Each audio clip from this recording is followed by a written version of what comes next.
Okay, so let's introduce our panelists. So first up here is Aditi Kilambi. Aditi is an alumni of UC San Diego Sitar a cappella and graduated in 2020. She's a Bharatanatyam dancer, and her rigorous training in the art form gave her a passion for visual art and storytelling. At Sahana in 2018, she won the award for Outstanding Choreography as co-performance director. Aditi is currently a software engineer at a Bay Area biotech startup, and she is an ASA board member, and in her free time, she likes to volunteer and crochet. Thanks for being here, Aditi. Thanks for having me. Next, we have Amanda Crowley. Amanda graduated from the University of Miami in 2019, where she was the artistic director and choreographer on U Miami Tufan for 4 consecutive years. She studied numerous styles of dance throughout high school and trained in classical voice, additionally winning a regional award for best choreography for the school-wide musical. Amanda performed with Tufan as a soprano and won individual awards for outstanding visual performance, including at All-American Awas 2019, where Tufan also won the national title.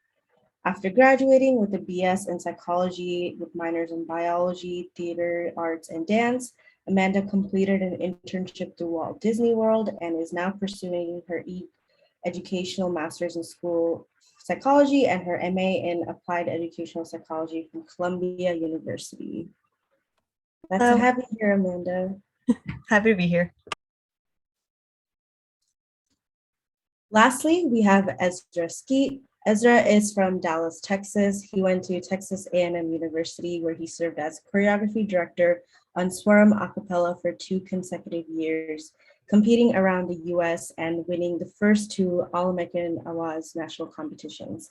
He has a background in musical theater, where he performed in shows like The Wiz, Dreamgirls, etc. Ezra currently works as an account development representative at Sense and manages artists, including fellow Swaram alumni Akshara. He has spent time on the A3 executive board as external affairs, where he works side by side with the judges of the 3rd annual American Awards. Thanks for being here, Ezra. Happy to be here. All right, so we wanted to start off this workshop with a little activity. So Ezra, take it away. Sorry, Amanda, take it away. We just want to do something quick to get everyone just like into the mood, get everyone ready. So if anyone heard of a shakeout before, it's something that I know the choreographers here, we've all borrowed from like theater classes and whatnot. It's a way to get everyone just like excess energy out. A lot of people have used it on competition, a way to warm up. So we're just going to do a really abbreviated one of it. So you can do it with your cameras off, that's fine. We're going to do a short one with just the way it works is you count down and you shake out your hands and then your legs. So we're going to start with we'll do 4. So start with your right hand. You go 1, 2, 3, 4. Then your left, 1, 2, 3, 4. Then right, 1, 2, 3. Left, 1, 2, 3. Right, 1, 2. Left, 1, 2, 1, 1. Yay. Okay, everyone's anxious energy is out and we're all ready to go. Yay. Right, thanks, Amanda. That's a really useful activity. We also used to do it in our team, like before practice, before like a performance, just to get like the energy flowing and also get rid of some nervousness. I'm sure a lot of you all do it already.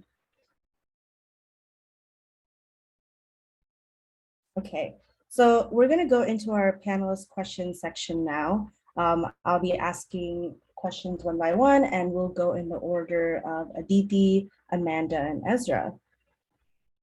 So our first question is, what is your dance background? We'll start with Aditi. Thanks, Disha. As you mentioned, I am a Bharatanatyam dancer for the better part of 15 years. I'm a company dancer now at Kalavandana Dance Company in San Jose. I've performed both solo and in big productions, but to be honest, I think to start choreographing, you don't really need any formal experience. Just having a basic understanding of like visual symmetry and what looks good is important.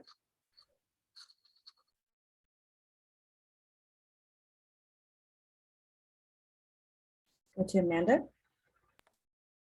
So I've been dancing pretty much my whole life, kind of that thing where your mom puts you in at 2 and then you just stuck with it. So I'm very grateful for that. But similar to Aditi, choreography wasn't something that came into my world until a little later. I started in like high school choreographing for like the local studios that I was in, and then the school musicals, and then being on Tufan gave me a chance to really just get to choreograph for a big group. And it was really cool.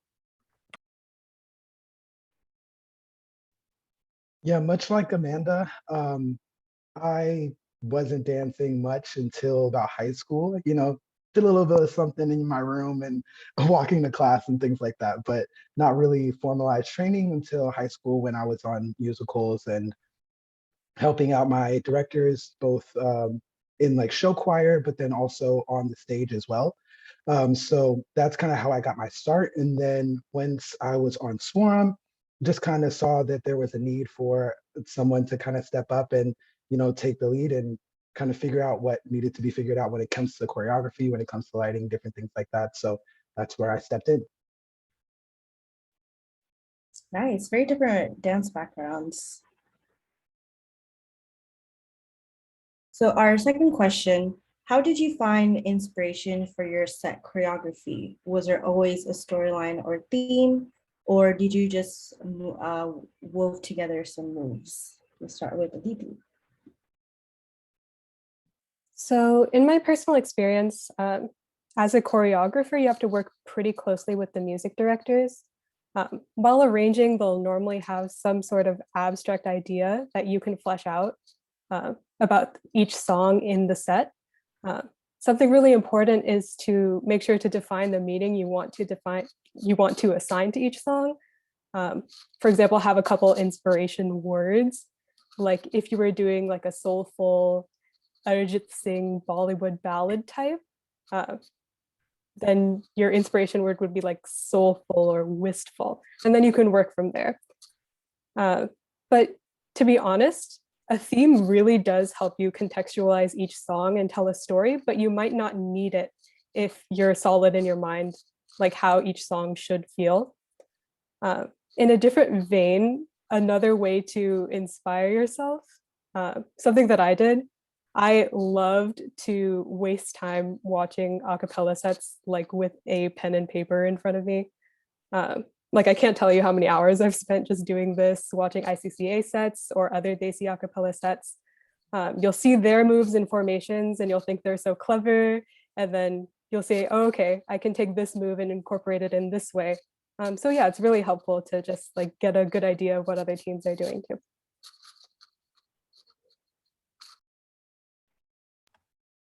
I agree with her. I think inspiration can come from anywhere, whether it's watching other teams like performances, whether it's like you're going to a show and you happen to see some choreography, or maybe walking on campus and there's like a dance team performing. I think you can kind of piece together little bits of choreo and little ideas that like, oh, wait, I see them doing that. But for me, I found a lot of inspiration working very closely with the musical director. I was fortunate that they were close friends of mine. We were able to just from the get-go be like, hey, I noticed that we're kind of moving like this when we're singing it. Maybe that can turn into something, and just kind of building it from there. Yeah, with Swarm, we were a little different. So every semester we had either the same theme or a different theme, but we had a theme for the set. So it did help me like focus my thoughts on how I wanted to do it and have like a book open, book end. So that way you have like the entire story that's really connected through every piece. But the other thing about that, it's really cool that Amanda and Aditi had said that is really poignant is that working with your musical director. So I was best friends with the musical director on our team. And so I was in her apartment while she was making the arrangements. So I could kind of see exactly what she wanted to do and how she wanted to move through the set. So then I could really relay it into the choreography. And sometimes just even thinking about what dynamics are in which places helps me put like people in what places. So that way the movement really does swell with the dynamic so that it really just all works together in one piece. That's an interesting approach. I think it's really useful to be with your music director as the arrangement is being created so that it's very possible the moves and the choreography could be created in parallel. Okay, next question. How do you approach or change your choreography based on the mood or a tempo of a song? And we'll start with Amanda. For me, I mean, it felt kind of intrinsic. Like if there's a big swell or if the dynamics are going up, you want to have a bigger movement to match that versus if it's like kind of like a quieter, more like standstill in a way song, like the choreo will reflect that. At least that's how it came to me. Yeah, for me, it was also about like with the movement. So sometimes it's nice to just be still. And, you know, everybody like, even when you're in the really still and you're not supposed to move, you still have the jitters. So you like want to move a hand or you want to move the neck or something like that. But it's really nice to see just stillness in a set and just let the voices ring. But then also in parallel, when it needs to be movement, you want to see the liveliness with the group. You want to see that people are actually having fun on stage. So you want to move the tempo and move the movement with it as well. Quick follow-up for stillness. How do you make sure that you still have like a stage presence even when you're still? Like how do you evoke the emotion of the song with stillness? Yeah, it really comes down to the face. As much as you can, if you feel like you're at 100%, go 110, go to 120, and like really kind of like push everybody to do the same, because that's honestly what the judges end up looking for too. It's like, is everybody in one accord? Are they actually like, you know, portraying the emotion that they have? So that way, even in the stillness, I still feel the emotion coming from you.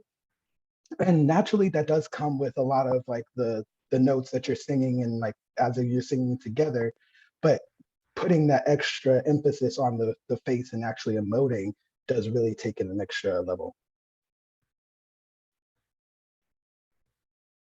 Thanks, Ezra. Okay, next question. How do you ensure your choreography enhances the music rather than distracts or takes away from it? And we'll start with Aditi. So I think the choreo's purpose should be to enhance your arrangements and add that visual to fully bring out the impact of your songs. This might be kind of a nerdy metaphor, but like sometimes you need to read a book and listen to the audiobook at the same time because it like really helps you with comprehension. Like in the same way, the choreo needs to help the sound stand out.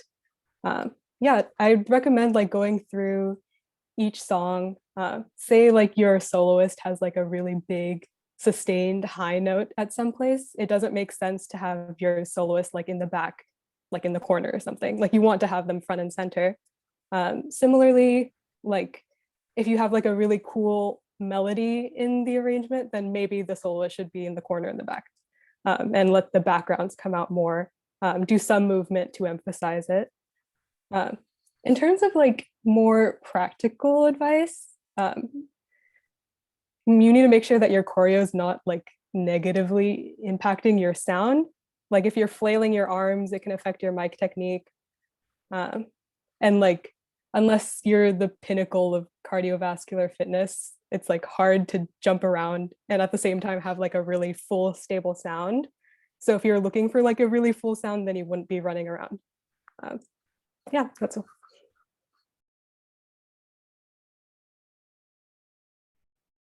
I also feel like it's very necessary to be like iterative throughout your process sometimes. So like, you know, as a choreo director, you can come in with a lot of these ideas and they can be like really amazing in your head. But then when you try to put it together with the team, it's just not working out. It's okay to like just cut it and then like figure something out that works better for the team. And so that I found myself doing that sometimes too. And so like even the original thought that I had was a little too much for the sound and like, or like there was too much movement. So it's okay to just dial it back and then realize, okay, this works better. And so then moving through like your teaching process, it just it keeps improving throughout the process. And so you don't necessarily start with what you end with, but it gets better as it goes along.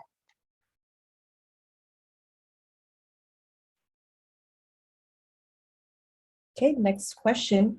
How do you come up with different formations? Coming up with different formations, I would say you don't have to reinvent the wheel if you don't want to. I gravitate towards really geometric patterns, and it's probably because of Bharatanatyam, and it's very rigid, so I like that sort of thing. For example, I like to Google cheer formations. Like, you can just say cheer formations for like 15 people and you'll find some cool things to do. Another thing that may sound weird, if I was really stuck, I would watch like Ross or Garba videos, just because of like the sheer number of formations that they can squeeze into 2 minutes. It's really inspiring. Also, something to keep in mind is that the whole stage is there for your taking. I love when teams know and have that spatial awareness to spread out and take up space, but at the same time know when to be in a smaller clump or something. I agree so much with what Aditi just shared. It's funny that you mentioned cheer. I had cheered in high school, and I think a lot of my formations come from there. And I still would look for, like, just Googling cheer formations, because there it's all shapes. They're like, oh, an X and then a triangle. So definitely I'm a big fan of shapes. Also symmetry is something that I always loved seeing on stage and still love seeing. Just when it looks even, it's just so much visually more appealing, unless that asymmetry is what you're going for, because that's even like, oh, wait a minute, why is that person over there? And then the audience is thinking more. And I think that's always fun to think about with formations, like, how is what I'm having them look at playing into what they're thinking about the set at the same time.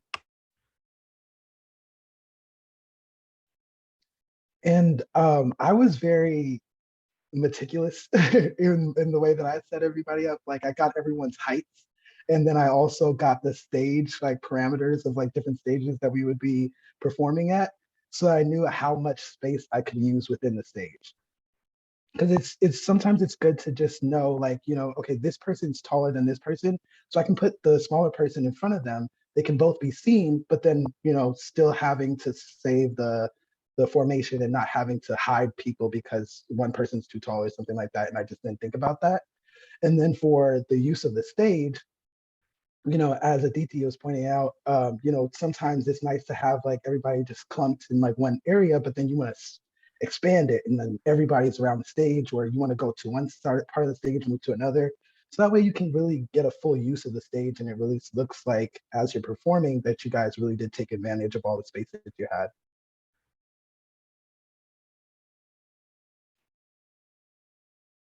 Okay, next question. What did your choreo teaching process look like? In general, teaching choreo is pretty exhausting, but you can make it easier for yourself. It might be obvious, but I found that like the better prepared that I was to teach choreo, and like the more situations that I like visualized in my head before coming to practice, the more easy it was to explain it to my teammates.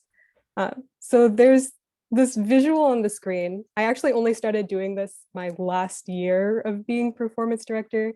And I immediately regretted everything I did in the years previous, because it made it so much easier. So ideally, like 5 to 8 weeks before a comp, we'd take an hour at the end of practice and learn a couple measures at a time. And I'd have a couple PowerPoint slides ready. So hopefully it's big enough for you to see, but yeah, each slide will have an arrow representing a person, labeled with their initials, and arrows represent the direction that we're facing. If you have way too much time on your hands, you can, do something special for the soloist. And yeah, on each slide, it's kind of annotated, both with like the move that we'll be doing during those measures, and kind of the feeling or like the reasoning behind each move, and like what each measure means in the story, if that makes sense.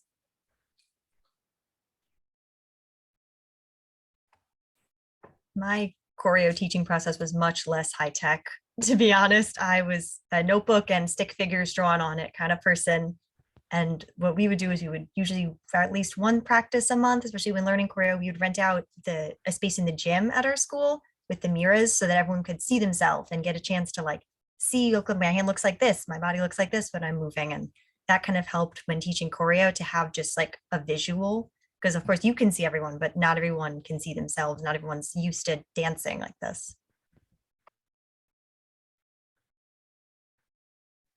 Yeah, I was the same as Amanda. I had my little drawing notepad that I marked everyone's names on. It's like, this is where they are. This is the formation for this one. And then it moves into this formation and so on and so forth.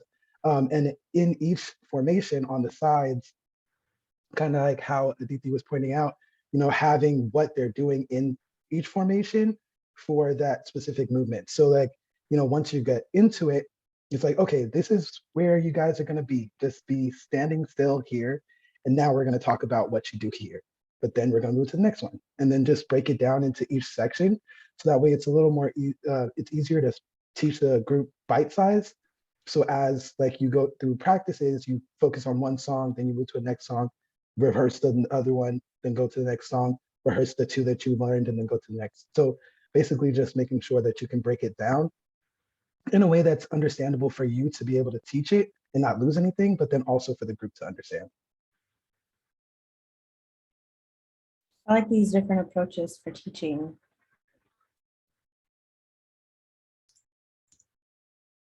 Our next question, aside from the movement aspect of choreography, what other things did you ask your team to keep in mind while performing? One thing was eyes and eyebrow expressions, because your mic sometimes covers the lower half of your face, or you're like making an ooh. You can't always use your mouth to emote. So we'd practice doing like a happy ooh, like with eyebrows raised and like bright-eyed, or like a sad ooh with sad eyebrows. I don't know. I feel like I look constipated right now, but or like an intense ooh with a smize, you know. Yeah, the mood is all contained in those eyes and eyebrows in the case that you don't necessarily have your mouth to emote. Also, another thing that we used to do was walk back and forth across a lecture hall or something, just to practice walking with purpose and lifting and not dragging your feet. My team was very lovable, but rather rhythmically challenged. So they benefited from like some formula. When I say like, oh, you want to move here, then I'll say, oh, bend your legs and sway for these measures and then stop for these measures. Yeah, they really benefited from formula.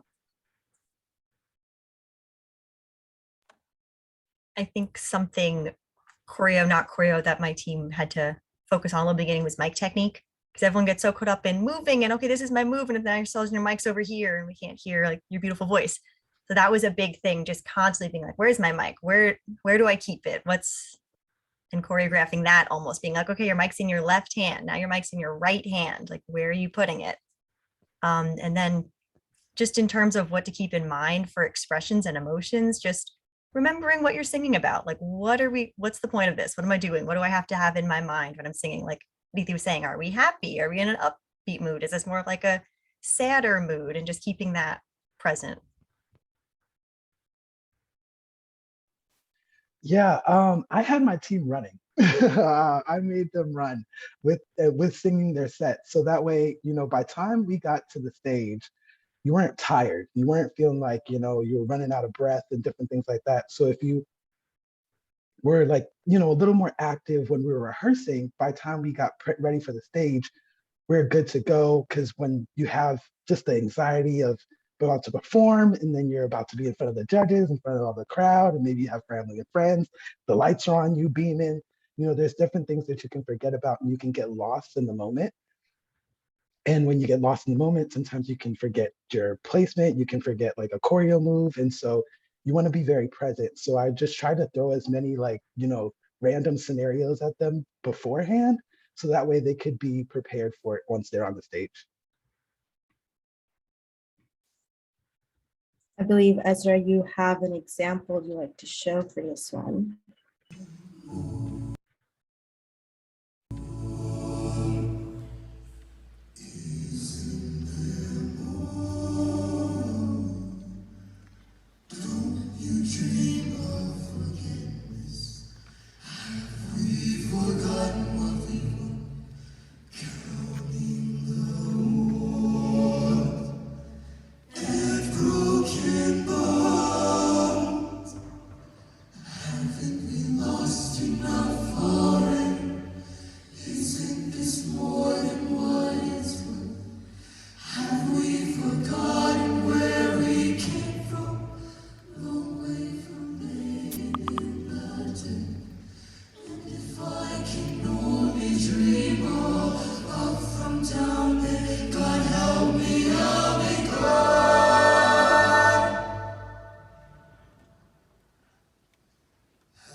So with that video specifically, thank you for playing that.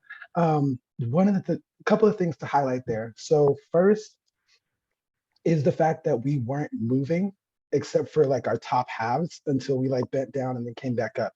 So sometimes just the stillness in your placement can really go far in like portraying what you're trying to get across. So in this set specifically, we were talking about drug abuse. And so this, me as the individual that was the character in the set, was turning around and really seeing all of the reflections of himself, both the light and the dark. And so they were trapped in that circle, in that cycle of, you know, substance abuse. But then it's about figuring out, like, did I get this wrong, and the reflections of it. So basically I had everyone do reflections of my movements and then be my mirrors, so I could really figure out, like, you know, how I'm feeling. And so in trying to portray that across the stage, the other thing about it is that it was a word harmony song. So there wasn't much, you know, going on besides just the vocals, just, you know, pure let it all ring. And so that's really pointed to point out is the fact that sometimes your choreo needs to reflect, and you know, you don't need to have like a bunch of movement in a song where it's just word harmony. You know, really focus on that stillness, that silence, and use the choreo to just accent what you're doing to let the voices ring. And also I had the placement of them specifically because of the fact of I was placing them based upon their vocal part and how they were in that circle, so that they could better hear each other and better harmonize. So it's just different things like that that you want to pay attention to as you're doing your choreography, so that way everything works together as a whole. Thanks for sharing that example, Ezra. Our next question, how do you pair lighting and choreography together? And we'll start with Amanda. I think lighting can be super important. There's some nice background music as I talk. I think it can be super important. In a way, it kind of can be choreo because it's able to tell this story even beyond what you've put on stage, because it's all visuals. This example picture that I put up is from a piece in our set where we're telling a story about how like it's technology and phones. And we wanted to really drive home the fact that the main light was coming from our soloist at the front. She had a prop phone that would light up and the light would be on her face really bright. And the only light that we had beyond that was a spotlight on her. Everything else, which you can kind of see, we went for this kind of like blue techie kind of light, which was the whole stage. So that was like almost this second level of storytelling, which I think is a big part of what you can do with lighting cues. You can sell even a little bit more of that story, like just a little bit more, like, and even if you're standing still, just a silhouette is a super just effective way of even telling a little bit more of that story.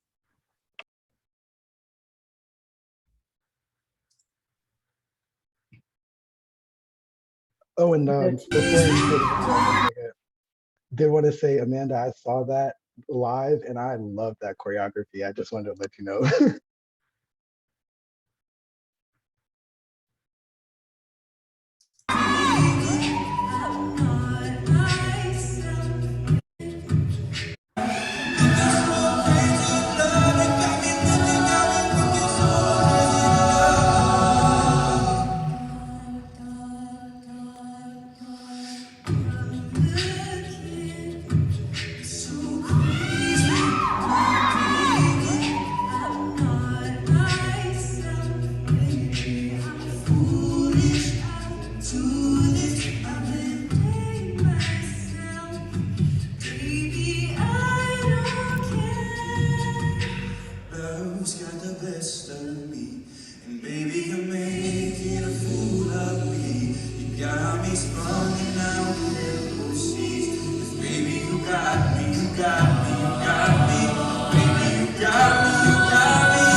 So yeah, so that clip was to portray lighting and the use of it. I really wanted to display the isolation. And so while he has these in the choreography, the two soloists were kind of my light and dark. So I also had their outfits based upon that. So all of the girls had white dresses on, or made sure that they were all in white, and all the guys were in black, really representing the angels and demons kind of thing that was going on. And so the two soloists are like around them, and so it's just a one single spotlight, and everyone else is dark, because you want to really portray the fact that they feel like they're alone, even though they're in a space where there are so many around. And so then you have the lights come up so that you can see the group right before this big swell, and then it goes away, and then he's back by himself. But then after, like, you get halfway through, like, I guess the drop of the song, um, everybody starts coming back up and the lights are flickering, because it's like him trying to make a choice between whether he's going to fall back into the cycle or if he's going to break it. And so then you have that, as it closes back, the lights are still flickering, but then he's trapped back into the mirror, basically seeing himself. So it's another layer of just telling that story, as Amanda was saying. And the other thing about it is too, is that, you just want to pay attention to how long you put each lighting cue, because I'll be honest, that's not exactly how I wanted it. But it ended up working out well. But that's one of the things. So if you have really quick lighting cues, be a little careful about that, because sometimes they won't catch your exact moment, or sometimes in the rush of everything, the group may be singing a little faster than the tempo is actually supposed to go. So there's different things that you want to pay attention to, and just be comfortable with asking for certain things, or writing certain things down, and asking for clarity on certain things from these competitions that you're going to with the lighting, because all of us had like a crash course in lighting cues. Right when we did it, it wasn't like something that we had years of experience in. Like, I was in theater, so I knew some of what I was doing, and I had a good grasp on it, but not necessarily exactly what I was going to be doing for this set. So it's okay to, not know everything at first. And I didn't know everything at first, but you just kind of figure it out along the way. These are really cool lighting examples. Thank you for like finding these, and so we can show this to our workshop. So our last question, what do you and your team do during crunch time before competitions when it comes to choreography? So ideally, you'll start learning your choreography early, but sometimes it doesn't happen. And when you're learning choreography really quickly, people are bound to mess up. But when it comes down to it, the important thing is confidence and commitment. I believe Ezra mentioned this, but like going above and beyond and giving your 200%, even if like everything goes wrong. Yeah, we did like some activities where we'd always pretend we're in the right place, even when we're not. Yeah, fake it till you make it.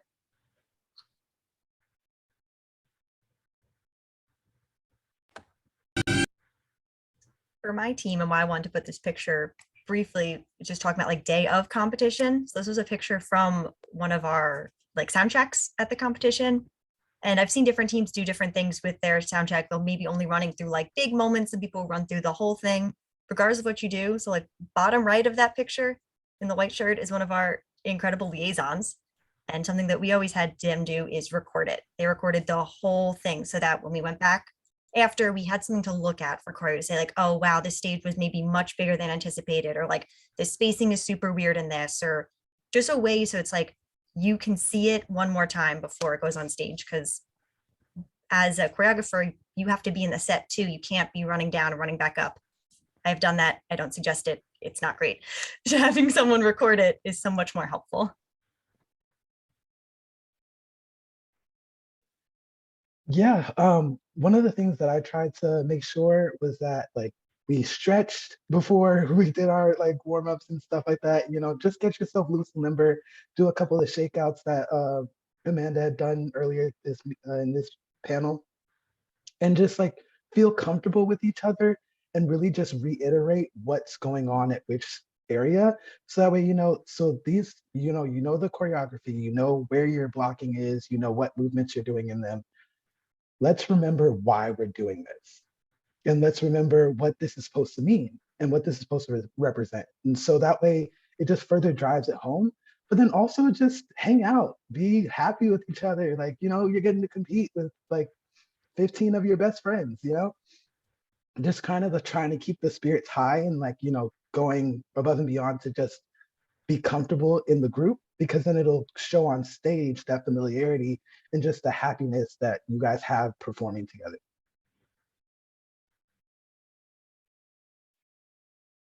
That's a good way to wrap it up. I had a quick follow-up about using the tech time. Amanda, you mentioned something about how some teams will just go through like big moments or run throughout the whole thing. And this is a question for all of you, but what was your like mindset, or what was your captain's mindset for like, did they choose to do the whole thing or just kind of like space everyone out in tech time? Like, how did you use tech time best way for choreography purposes?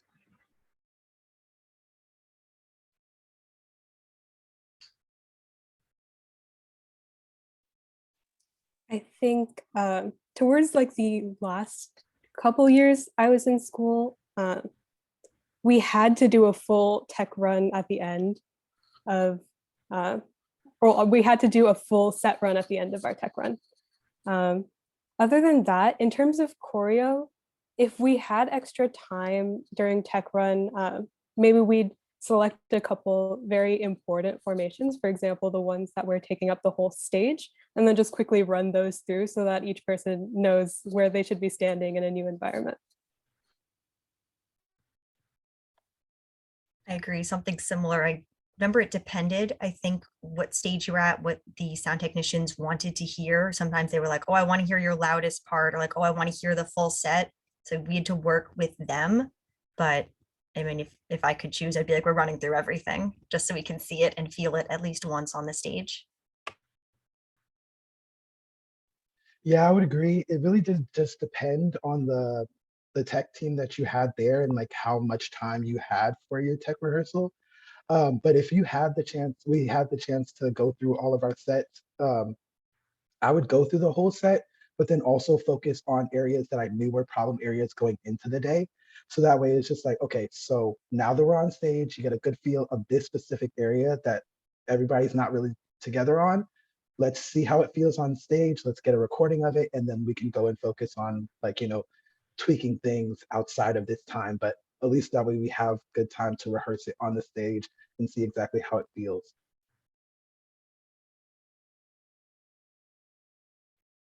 Thanks, guys. So this concludes our panelist questions section. We're now gonna be going into the case studies. And this is where we're going to display a clip from each of the panelists and their team. And they're gonna be talking through like their approach to this, some certain nuances in the clip, like certain moves, lighting techniques, just kind of a way to understand like what was their approach and mindset. So we'll start with Aditi.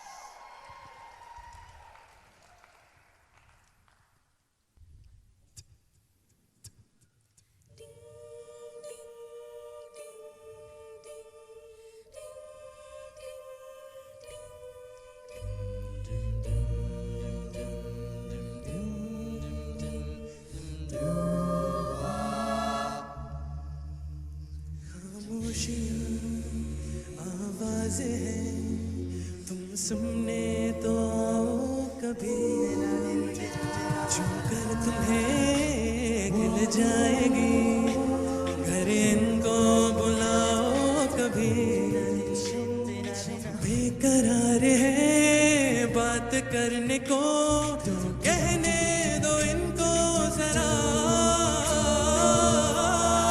खामोशियाँ तेरी मेरी खामोशियाँ खामोशियाँ लिपटी हुई खामोशियाँ ज़मीन और आसमान ने क्या बात की है कि रागे पर्दा कोई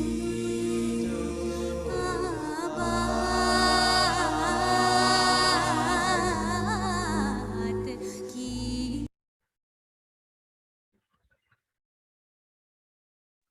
All right, so I selected that clip from our 2018 A3 set.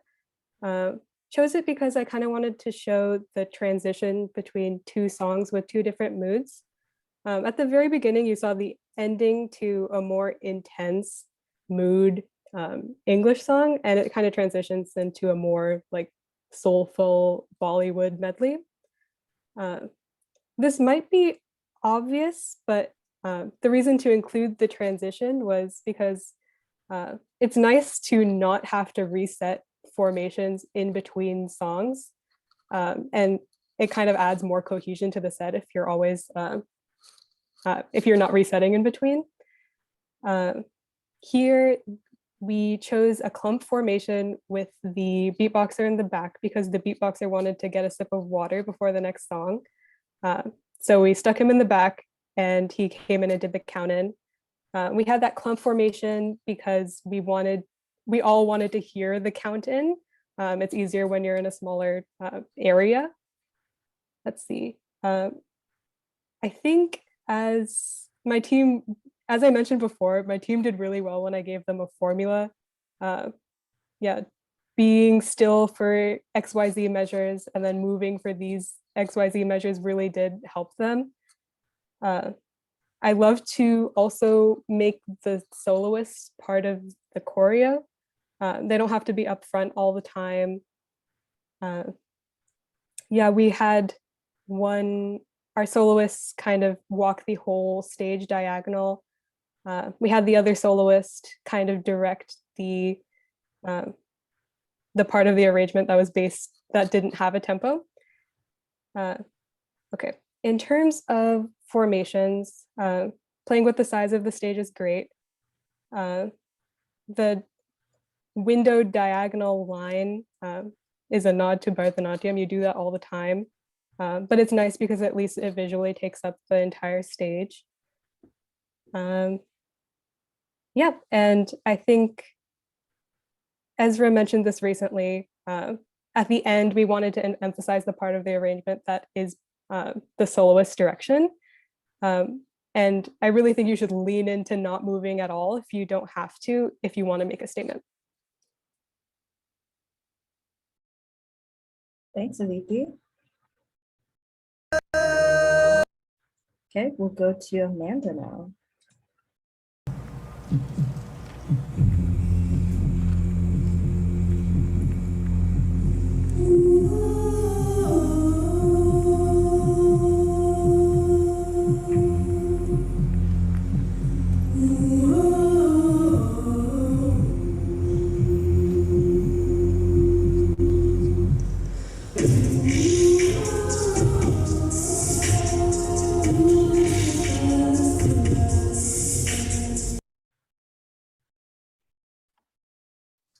So I'll talk for the first one and then I'll go to that one, if you don't mind. Okay.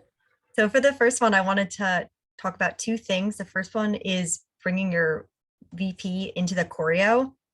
So this is at the beginning of our set. This is the first thing that the audience sees, and our VP kind of sets off the whole thing. And we wanted to give him this moment of like, he's bringing us in. And again, lighting. We're not moving, but using the silhouettes and the lighting coming in, starting with just a spot and then bringing it up kind of makes movement, even if there wasn't any. And then here's the other one.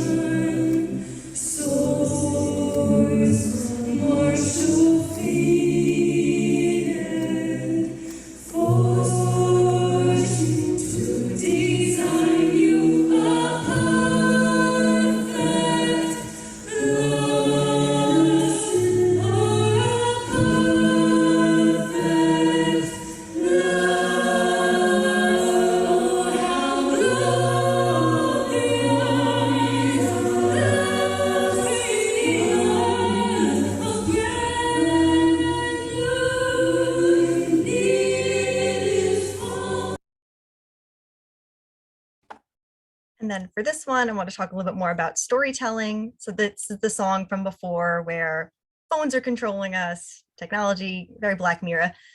And we wanted to use, like, that tells your story. The song is saying that, but using choreo and using the light from her phone and using the way that we were telling them to almost like lead with their shoulders. So it's like you're being pulled toward the phone. That was just adding like a whole nother bit to the choreo, using like every sense of your body. Because I know that's hard for people who maybe aren't dancers, who haven't been thinking about dancing for a while. They're not used to thinking about every part of their body. Like, oh, how do I move like my arm? How do I move like my knees? So just being like, hey, we're going to move like this. We're going to move with this kind of purpose. That helped, especially with telling this specific story. That was really cool. Thanks, Amanda.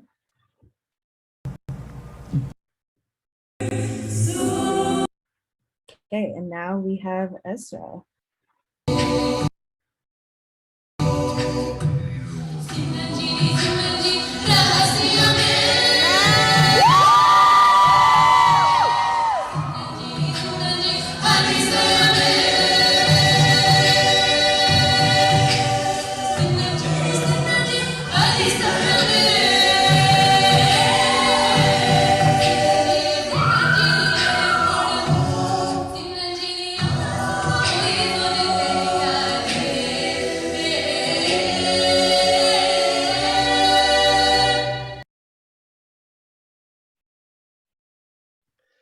So for that video specifically, I'll talk about that one first. One of the things that Aditi had pointed out before was watch as many choreo videos or a cappella videos as possible. You know, just really get yourself like accustomed to how other a cappella teams do their choreography, how they've used certain formations. So the circling formation was actually one that I had seen on a Nor'easter set from like the year previous. And I was like, oh my gosh, that's so cool. I have to use it. I have to use it. So I wanted to find the right moment to really do it. And that moment in Nane was so big. And so like the vocals were really big. Our soloist, she was singing like phenomenally. And so I wanted to see what movement I could do that was also big, but also didn't make them tire them out too much, you know? And so the moving in the circles was good because it was resembled the chaos that was in his life. But then also then you have movement between the soloist and me in the center between the warring sides, you know? So it's like you can have multiple layers of movement even within one formation. And then how to end it, everybody just kind of stopped, turned out, and then had this big moment of the last chord and then dropped their mics really quickly as soon as the note was done. And so like the sharpness of that movement really portrays the cleanliness of the choreo too. So that's the one thing that I loved about that section.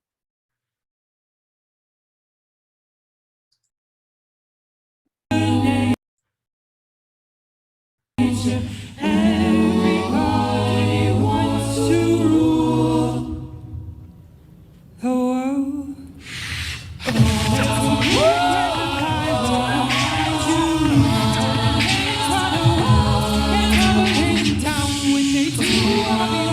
Behind you, so glad we almost made it. So sad we had to fade it. Everybody wants to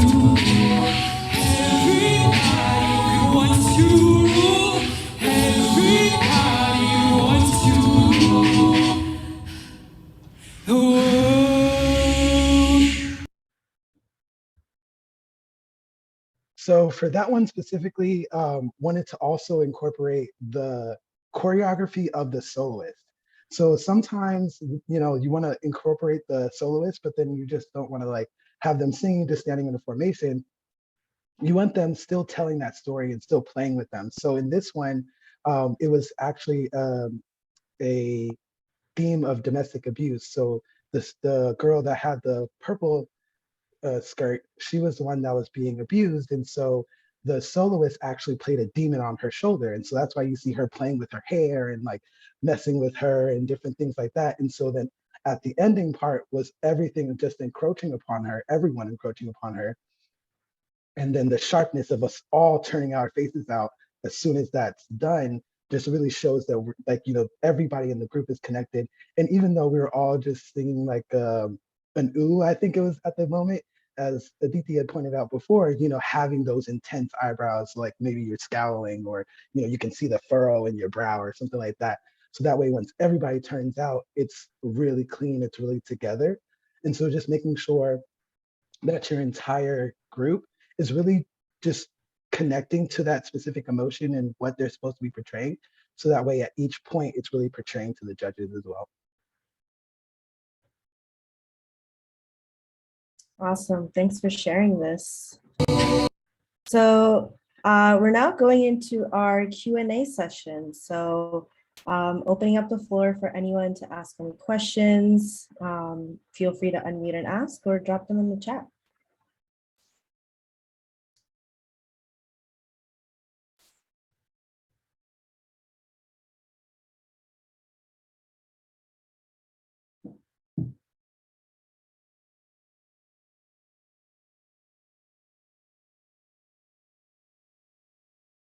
This can be about any of the demos you saw or the questions we considered, maybe ask the panelists.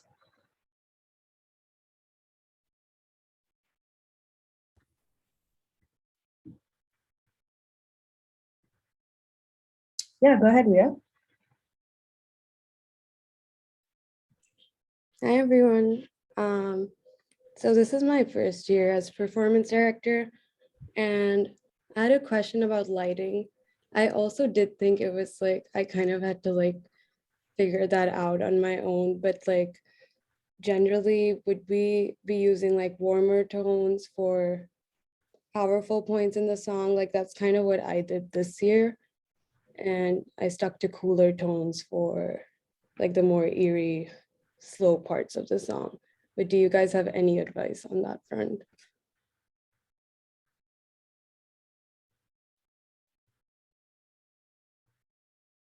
Oh yeah, go ahead, Ezra. Okay, I feel like it really just depends on the vibe that you want to set for the song.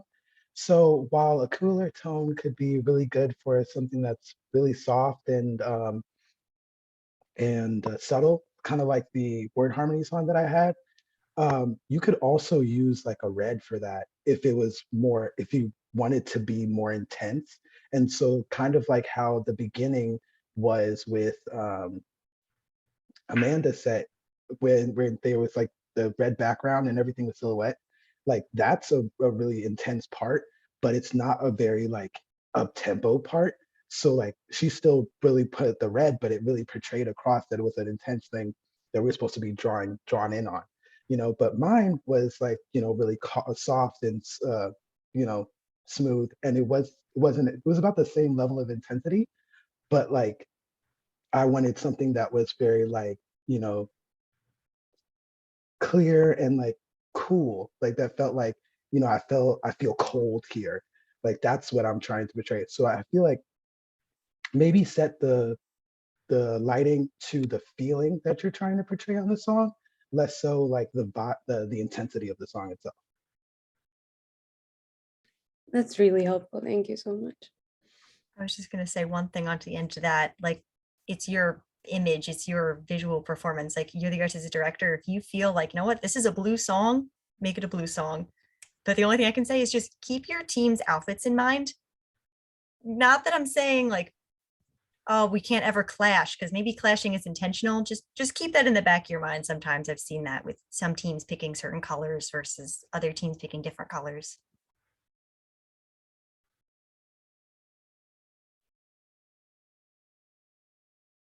Right, we have a question in the chat. What would you say about formations for smaller groups? Mine has 12. How do we avoid an empty look?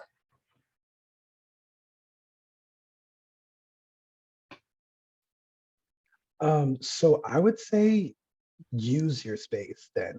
If you guys like, since you have like a smaller group and it's only 12, then you can do more movements where the group is moving around the stage, or like you have like different pods of the group. So like maybe like a 4-4-4, or like 4 sets of 3, different things like that. So you can expand outside of the stage, or even like break it up into like 3 lines or different things like that. So you can use the fullness of your stage, but you don't have to do it as the whole time. But I would say like think about like expanding the group and then collapsing the group too. So that way, not only you don't have to be like, okay, there's 16 of us in like a bigger group, we can just fill more space.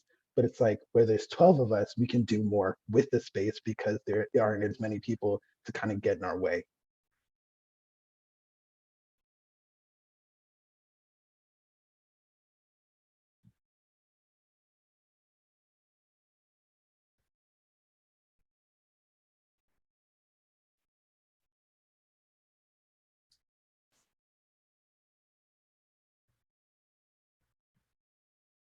Any more questions?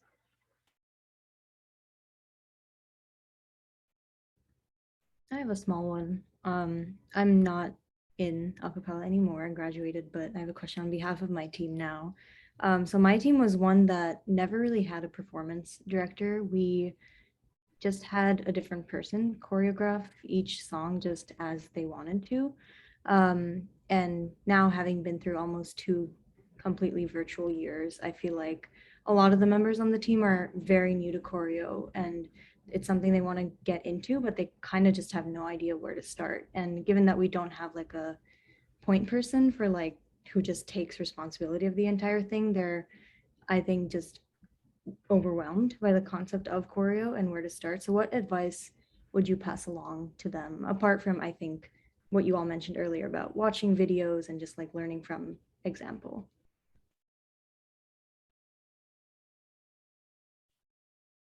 One thing, if possible, I think when I first started doing choreo, someone put me in contact with a choreographer on a different team.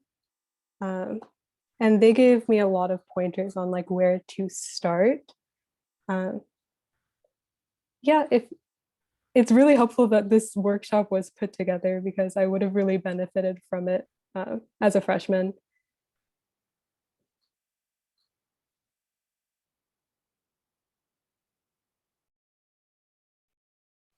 I guess the only advice beyond what we've said here that I could think of is when I really started coming into choreo and choreography for this circuit specifically, I started going to just any open dance class I could on campus. I went to a Bhangra class. I learned a whole bunch of like different choreo that I have never been exposed to as a way just to learn new things that I could bring into choreo here.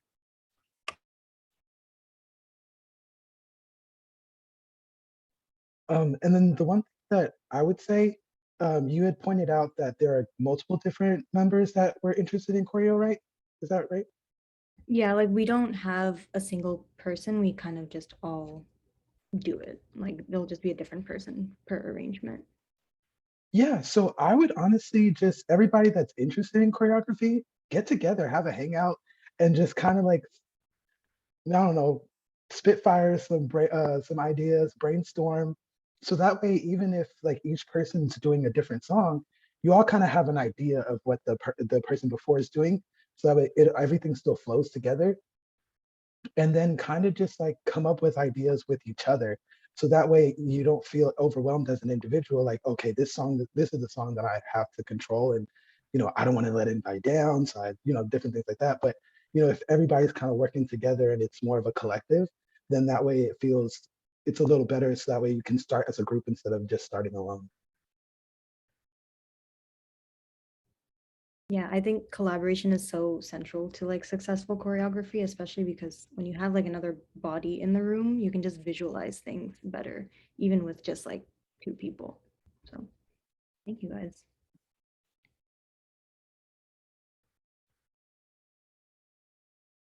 Okay, last call for any more questions. I had another question, if that's okay. Yeah, of course.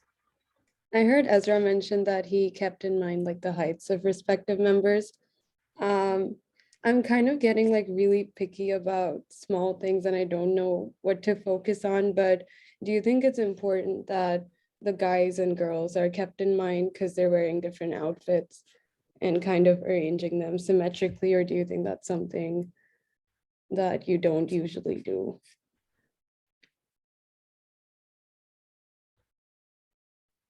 So I feel like I did keep that in mind sometimes because of the fact that, if it's too much heavy one side and then there's not like a balance, it can kind of like the view can be a little skewed. So maybe just keep it in mind when you're doing things, but it's not to say that, you have to always have the guys in the back and then the girls in the front, or like, have the guys over here and then the girls over here. You can mix them and match them however you want. But it's just to maybe something to keep in mind. So that way, it's like, okay, so there are like 3 girls over here and 3 guys over here. Maybe let me do the same over here. So that way it's a little balanced.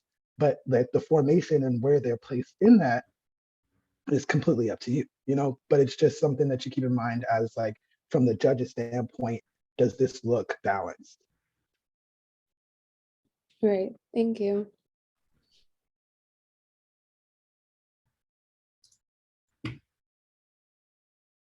We have a question in the chat.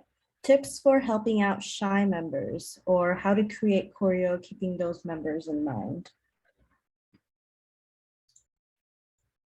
For shy members, I would say any movement is good movement. Like if you can get them to do anything, try to get them to do like 2 times that, or like, or give them like very concrete examples of what to do. Like even if they're just like holding the mic and doing this the whole time, that's better than nothing. So yeah, and just like this, but they have frantic eyes, like make sure they change their eye movement. Yeah, small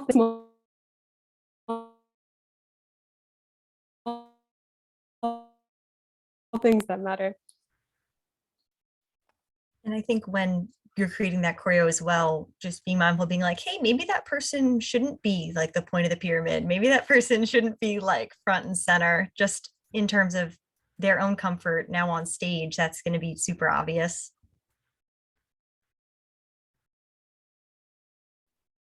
And I know this doesn't directly tie with shy members, but just like members with like disabilities, it might be something to point out or like pay attention to. Because I know one of our members, she had a bad knee. So I would try and like make them get on the knee, but then I realized, oh, she can't get on that knee. Like that's not something smart to do. So then I was like, okay, well, you can just switch to this knee. I'll move you to this side so you're balanced for everything. So just like maybe keep in mind disabilities that any members might have.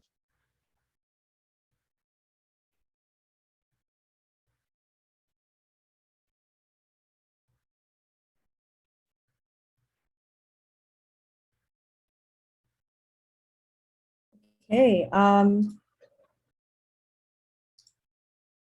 last call for questions. Want to make sure you guys all get your questions answered.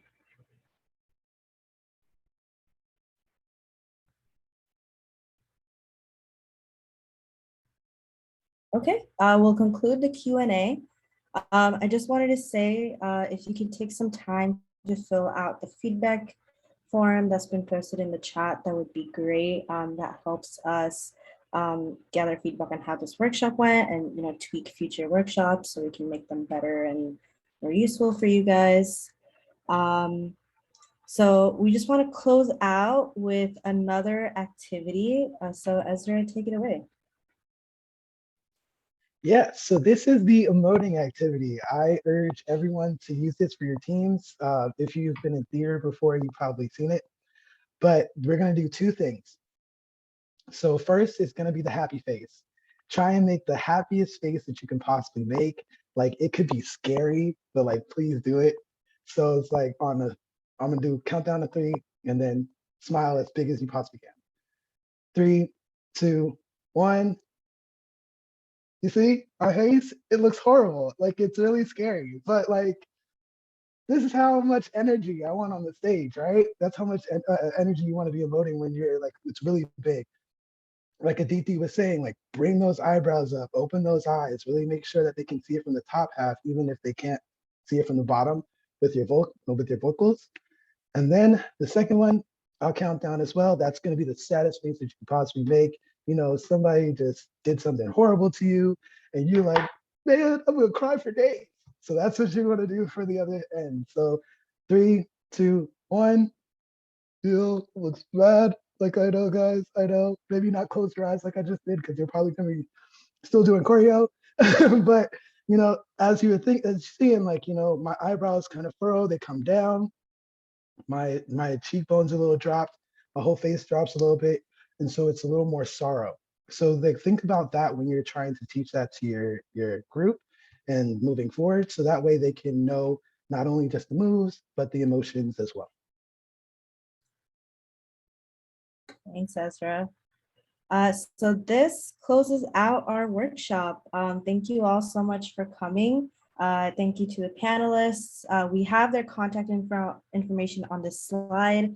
They've been kind enough to offer themselves as a resource, so feel free to reach out to them for any questions you may have.